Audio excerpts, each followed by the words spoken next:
Hey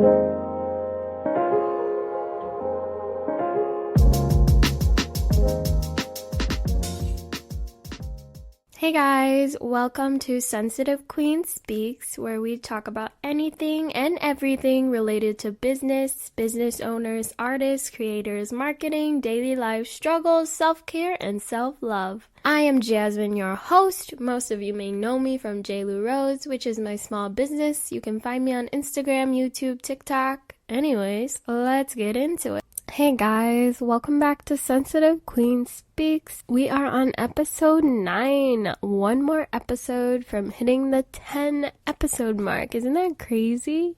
I just want to shout out everyone who's been following along, listening along, commenting along with me, and just hearing me ramble on in my thoughts. I love hearing from you guys.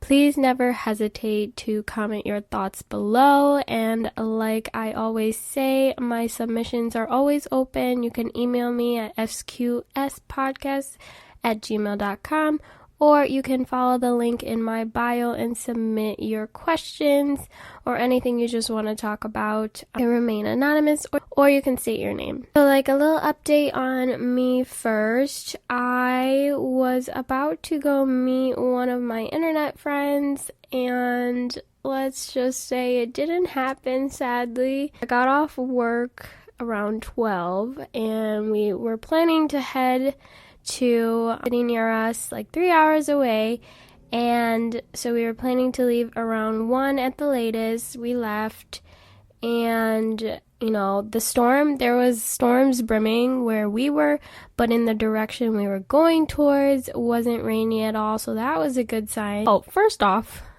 I don't know if like these little things, you know how things just happen one after another, and it's like, is this a sign that like this shouldn't be happening, or that like something bad is gonna go wrong? And I just kind of kept these thoughts out of my head. I was extremely nervous, right? Meeting someone for the first time, but also I do believe that life gives you signs sometimes and you should listen to it. I've had some encounters throughout my life where if I don't really follow what the universe is trying to tell me, then it just ends up, kicking me in the ass later. So before we hit the road, as we were literally about to leave, our neighbor came knocking on our door, and I don't know why, but the neighbor just pounds on the door and doesn't ring the doorbell, so it just scares the heck out of me because it's literally the loudest pounding ever.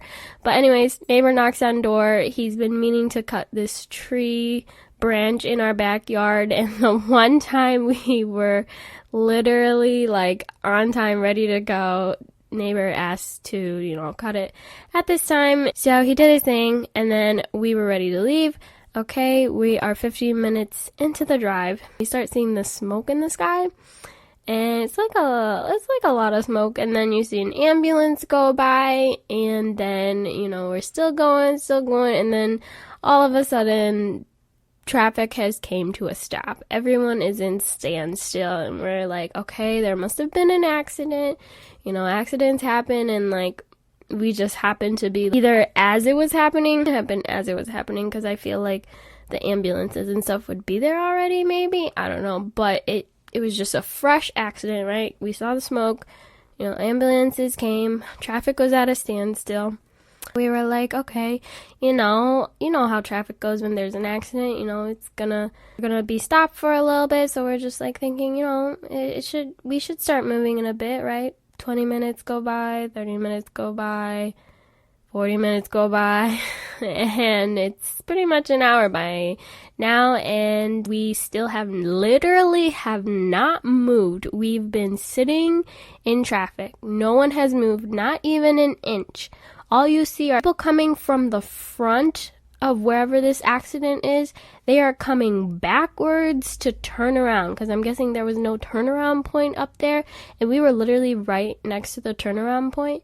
But people in the front were literally coming back just to turn around. So we were like, is it that bad? Like, and even on our GPS, arrival time kept going up and up and up, and we were like, we still have like 2 hours maybe and 50-ish minutes to drive, since we were 15 minutes into the drive already. I don't know, I can't do math, but the time just kept getting longer, and it was in the middle of the week, so that was a total bummer because we did decide to turn around, because if we kept waiting, we weren't sure when we were even gonna be able to move, let alone we'd get there late, barely have time to spend with them, and then we'd have to come back. And I still thought it was a good sign that we did turn around, because there was major storms, like major crazy winds and thunderstorms when we got back, and it just kept getting worse throughout the night. So I'm glad we didn't drive through that hecticness on the way back, but it just sucked because,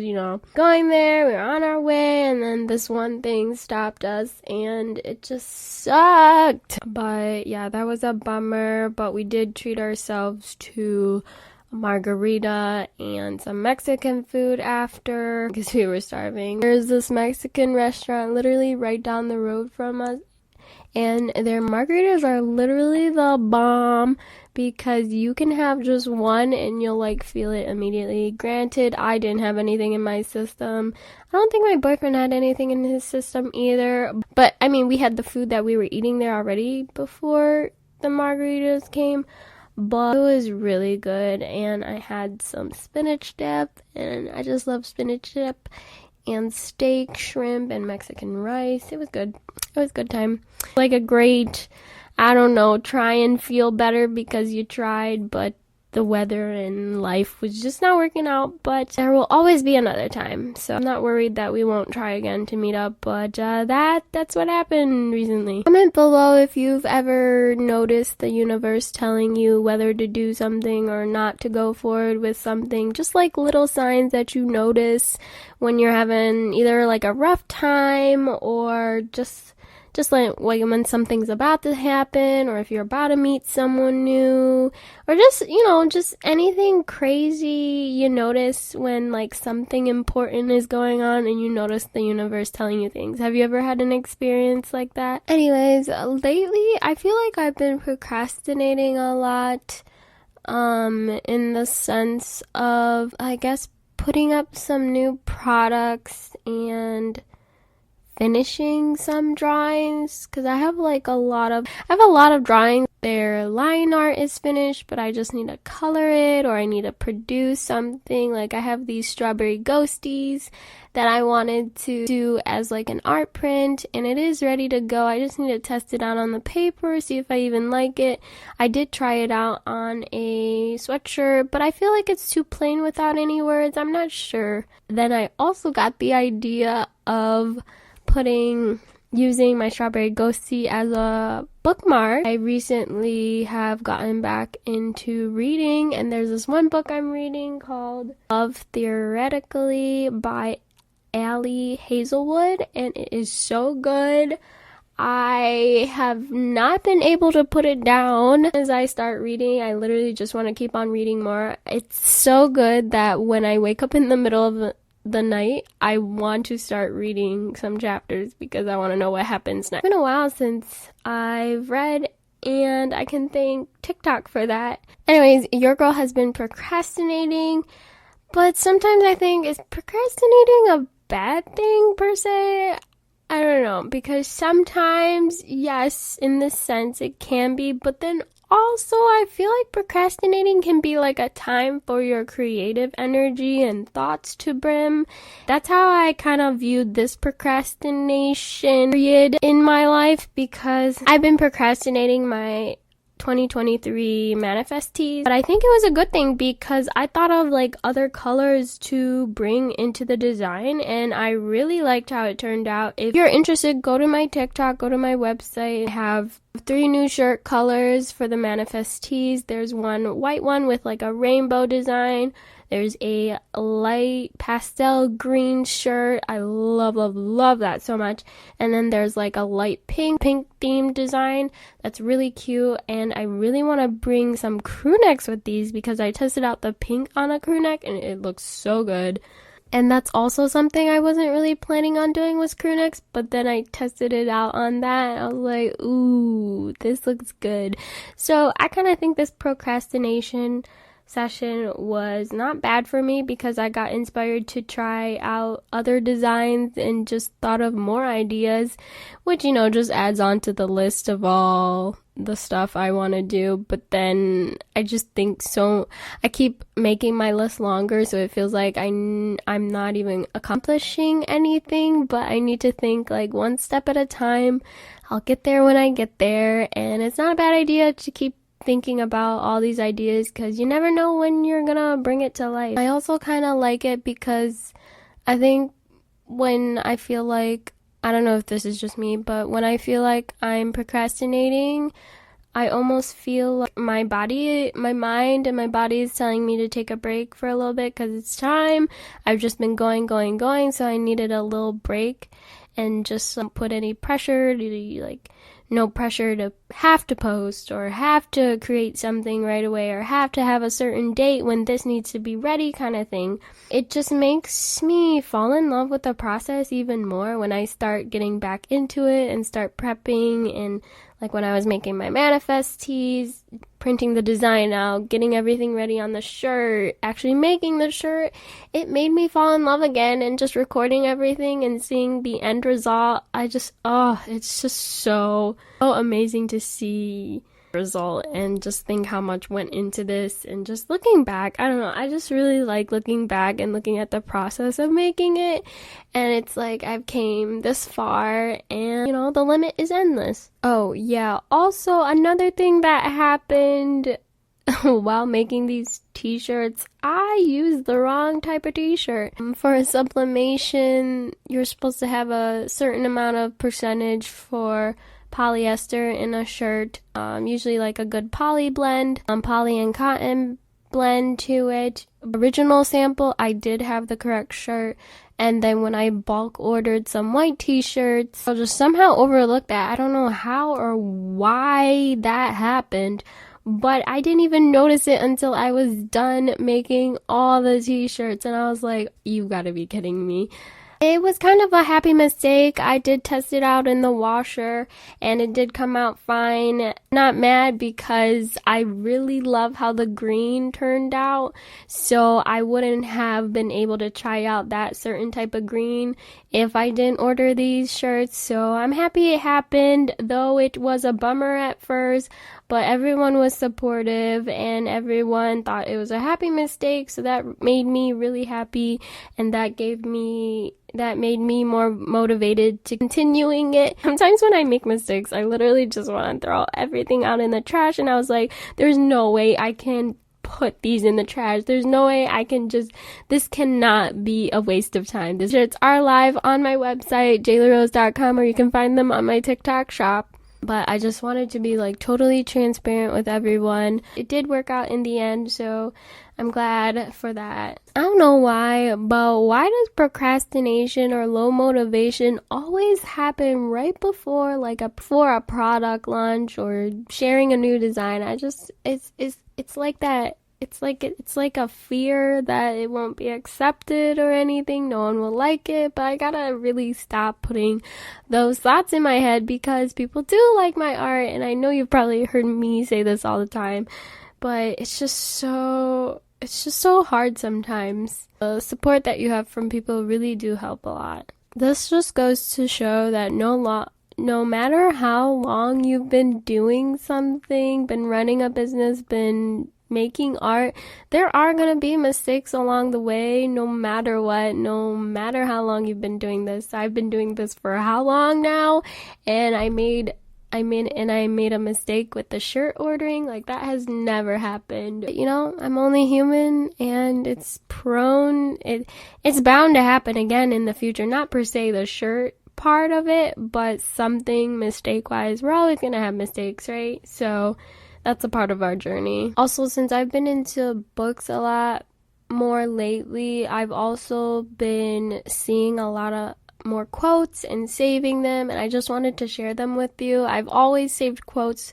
Whenever I come across something, I just feel like I feel quotes so much deeper. I don't know if it's just me, but I just feel like sometimes when I read something, it like either like stuns me or just my mindset so hard, or it can literally change my mood, and like I just deep think throughout the whole day. I don't know why I'm like this. Usually when I find a really good quote, I like to write it on one of my memo pads and put it on my wall. As a kid, I just always had these note cards all over my wall with all kinds of quotes that like always spoke to me or just really hit me in my soul, and I love that I can actually share them with you now. I think this quote I'm about to read really goes into a lot with like motivation and just like the whole procrastination thing. It's by Lana Raffaella. I think it's brave that you get up in the morning even if your soul is weary and your bones ache for a rest. I think it's brave that you keep on living even if you don't know how to anymore. I think it's brave that you push away the waves rolling in every day and you decide to fight yet again.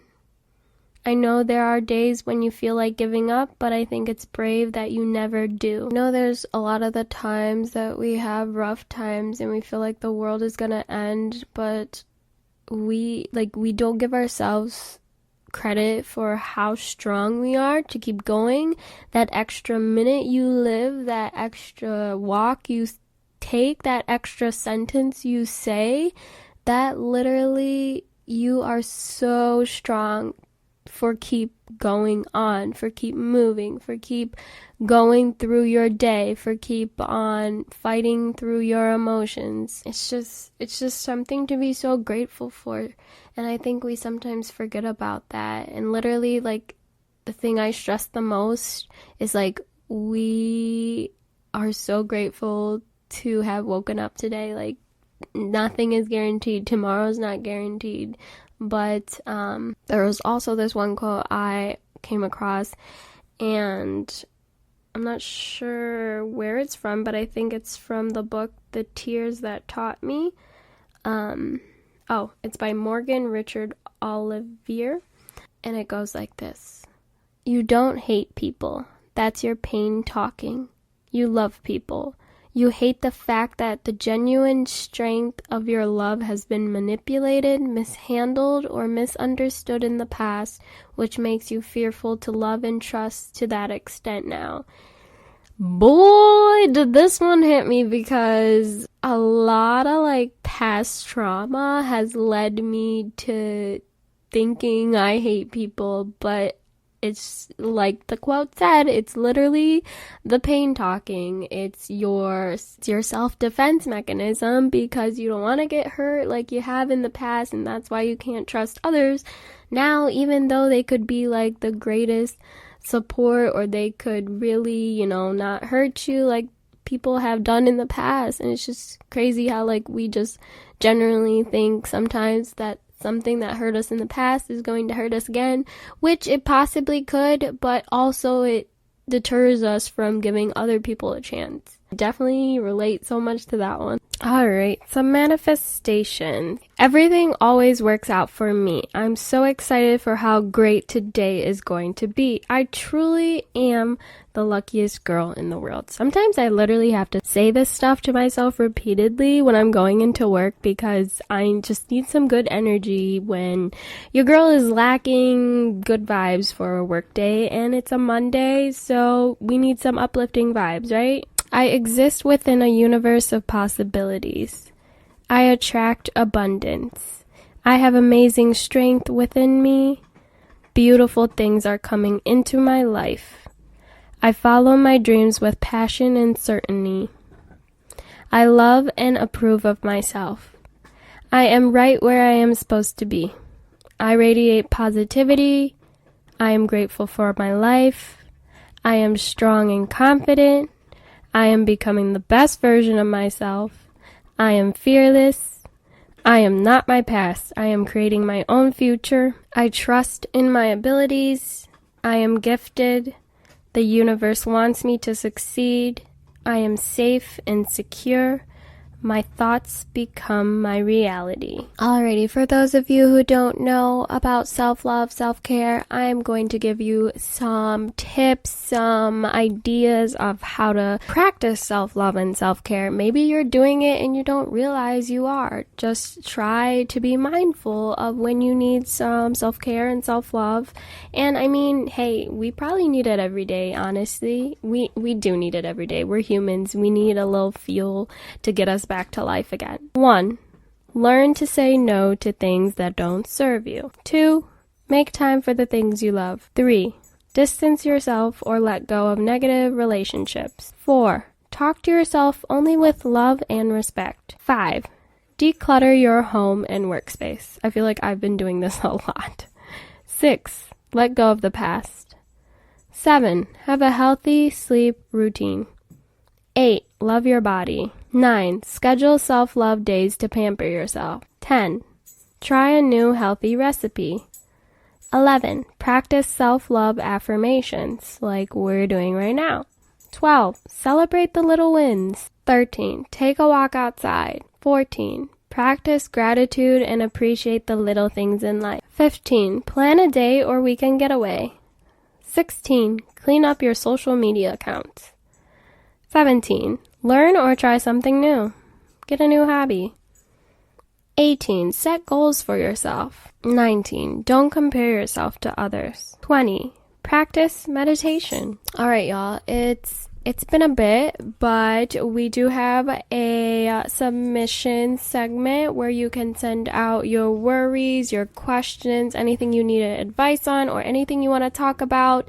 You can remain anonymous or say your name. You can either send your submission through the link below, or you can just email me at sqspodcast@gmail.com. We have Alana, also known as Lulu from Lulu Mystics. Alana says, "Hi Jasmine, how do you get over imposter syndrome? As an artist/content creator, I go through this every so often and would love to hear your advice. P.S. I love the podcast. Keep on spreading the love, girly." I love you so much. Thank you so much for tuning in. And I love this question so much because I feel like us as content creators, artists, anything in the creative world, we go through this at least a few times in our journeys. First, we're going to get into the technical definition. What is imposter syndrome? For anyone who doesn't know, imposter syndrome is the condition of feeling anxious and not experiencing success internally, despite being high performing in external objective ways. This condition often results in people feeling like a fraud or a phony and doubting their abilities. With imposter syndrome, a person doesn't feel confident or competent regardless of what they achieve. They don't experience the joy of success because they are always waiting for their inadequacy and fraudulence to come to light. It can cause people to feel a sense of time running out. It's as if people have been putting on an act and they can't keep up much longer. I think a lot of the time I feel like this is when I am about to release a product or possibly get done with an art piece that I want to share. Just some instance when I'm about to share something to the world or have an opinion about something, or just I think the way I deal with it is it's kind of like a flag in my brain that I should take a break, step back, look at my values, look at my goals, go back to my roots, why I started this, why am I doing this, am I doing this for me?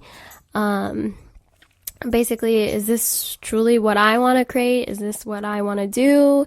Is this what I want to show the world? I think after I think back on my values and make sure I'm doing what I'm doing for myself too, and not just trying to, please others kind of thing. I want to make sure I'm creating art. I want to create the art that I want to create, but it's also scary putting out what you want to create, even though people may not like it or that may not be their vibe, but easier said than done. Like a lot of things that I say is you can't really care about what others will think. You just have to bravely put yourself out there, put your art out there, put your content out there, because there's going to be someone out there who likes it. There's always going to be someone out there who likes it. You're going to inspire someone, motivate someone. You may be the content that someone is looking for to get them out of their imposter syndrome. I definitely think it's a constant battle with being in the creative world that we can't avoid, but we can definitely take steps to work ourselves out of it and remind ourselves who we are, who we want to be, what our goals are for our content and for our art. Alright guys, we have our creative of the week, and today's is Janal from JP Studio. Janal has the cutest stickers. There's a lot of like strawberry themed, Pokemon themed, and they're so adorable. I am obsessed, and a lot of holographics. I love a good holographic sticker. And she also makes keychains. So cute. Go check her out. She can be found on Etsy, TikTok. Her Etsy is JP Studio with an extra O at the end, so that's JPSTUDIOO. On TikTok, it is JPSTUDIIO. So go check out her socials, check out her art. She is so talented.